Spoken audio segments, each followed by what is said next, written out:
Bonjour et bienvenue à cette deuxième capsule sur le petit nombre de Nusselt, le coefficient d'échange de chaleur. On était rendu ici. Hein? On avait trouvé que, Prant avait trouvé que la couche limite qu'il y a sur une plaque comme ça, là, ça varie en fonction de racine de Reynolds, 1 sur racine de Reynolds pour la partie laminaire, et ensuite c'est 1 sur la racine 1 cinquième de Reynolds. Hein? Mais, donc, cette couche limite-là, pour la quantité de mouvement, c'est pas la même que la couche limite de chaleur. Et c'est fonction de quoi, en fait? Vous devinez, là, il y a le nombre de prentes qui va intervenir là-dedans. Et comment ça intervient? C'est comme ceci. OK? La couche limite thermique par rapport à la couche limite de momentum, c'est inversement proportionnel à 1 sur racine de prente si le nombre de prentes est plus petit que 1. Nombre de prentes plus petit que 1, là, ben, tous les gaz, c'est comme ça. Il y a les huiles qui sont. Non, pas les huiles, les métaux liquides qui sont comme ça. Et l'autre limite, là, c'est lorsque le nombre de prentes est beaucoup plus grand que 1. Okay? Dans ce cas-là, c'est 1 sur le prente à la 1 tiers. Donc, ça change un peu entre les deux. Vous allez me dire, lorsque prente est presque égal à 1, ben là, on a le choix. Okay? On a le choix entre les deux. D'accord? Et à ce moment-là, on peut faire des tests. On peut regarder, par exemple, pour du mercure. Mercure, c'est un métal liquide. Un métal liquide qui est quoi? Le nombre de Reynolds est de l'ordre de 0,01. Okay? C'est tout petit, tout petit. Alors que pour de l'huile à moteur à température ambiante, c'est environ 10 000. Donc, évidemment, il va y avoir une très, très grande différence. Dans ce cas-là, la couche limite thermique va être beaucoup plus grande que la couche limite de momentum. Et dans ce cas-ci, la couche limite va être beaucoup plus petite que la couche limite de momentum. D'accord? Et à ce moment-là, donc, on a exactement le même phénomène pour les couches limites de transfert de masse. Hein? Par exemple, hydrogène R, nombre de Schmidt 0,2, et éthanol O, hydrogène R dans un gaz, par exemple, éthanol O dans un liquide.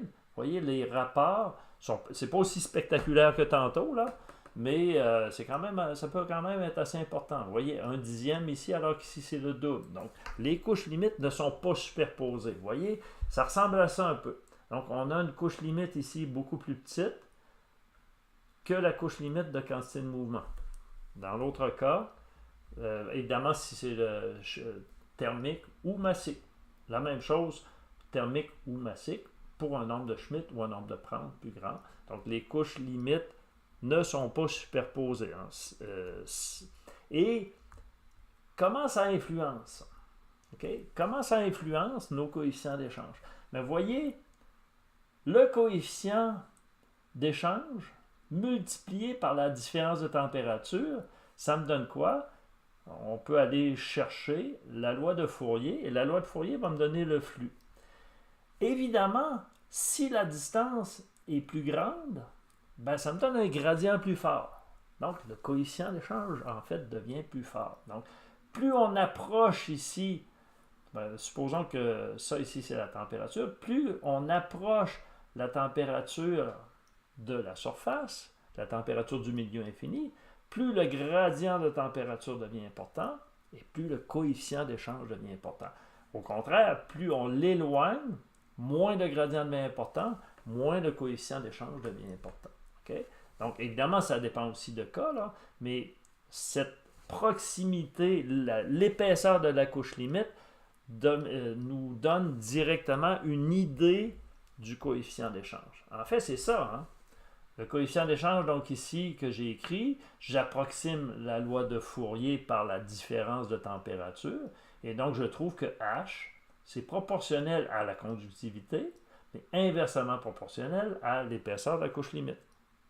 Alors, vous comprenez bien, si vous approchez la zone chaude de la surface froide, ben là, vous faites sentir beaucoup plus la surface froide va sentir beaucoup plus la surface chaude. Donc, imaginez sur vos mains, là, OK? Approchez la panne à frire là, qui est à 400 degrés, approchez-la de votre main, vous allez sentir, ça va que le coefficient d'échange va devenir de plus en plus important.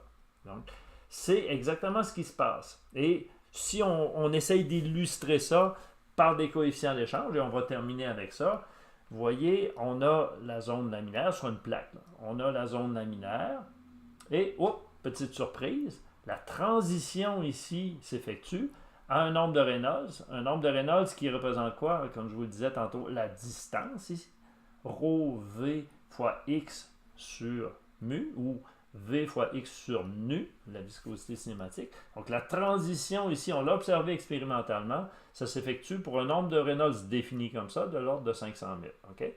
Donc cette couche-là, et ensuite à la transition, il y a une explosion un peu de la couche limite, elle devient beaucoup plus grande, et le coefficient d'échange va changer. Okay? Dans cette zone-là, on trouve un coefficient d'échange de quantité de mouvement qui a cette expression-là, et dans cette zone-là, un autre. Okay? On peut faire la même chose avec des coefficients d'échange de chaleur, coefficients d'échange de masse. Vous voyez, c'est tout à fait apparenté, c'est normal. Les relations vont toujours se ressembler quand on va passer d'un échange à l'autre. Et vous voyez, ce qui arrive, c'est tout d'un coup, on la multiplie par Prandtl, on la multiplie par Schmidt. Donc, les coefficients sont très, très similaires, mais ils font apparaître le convertisseur. Okay? Le convertisseur de transfert. Ça, c'est les coefficients locaux. Donc, le coefficient à fonction de x. Habituellement, ça ne nous intéresse pas beaucoup. Ce qui nous intéresse, c'est l'ensemble de la plaque. Et donc, on peut le définir de cette façon-là. Vous voyez, ça, c'est un coefficient, pas en fonction de x, mais en fonction de L, la longueur où on va sur la plaque. Et donc, on fait simplement remplacer. Vous allez voir que ça va ressembler beaucoup au coefficient de tantôt. Coefficient moyenné turbulent, moyenné laminaire. Évidemment, moyenné turbulent fait intervenir aussi la partie turbulente. Ça, c'est des coefficients que je vous donne ici. Bon, vous connaissez Caleb Bell, vous connaissez ce qu'il a fait en thermo. Il a fait exactement la même chose en transfert de chaleur. Donc, les coefficients que vous voyez ici, c'est des coefficients que vous pouvez retrouver dans le livre de Bird, dans le livre d'opération unitaire, mais que vous allez surtout probablement retrouver dans le package acheté de Caleb Bell, que l'on va utiliser à l'avenir. À partir de maintenant, là, on va plus ou moins regarder dans le livre, on va se servir des travaux de Caleb Bell qui couvrent une grande partie de ce dont on a besoin en opération unitaire, en phénomène d'échange et même en opération unitaire sûrement.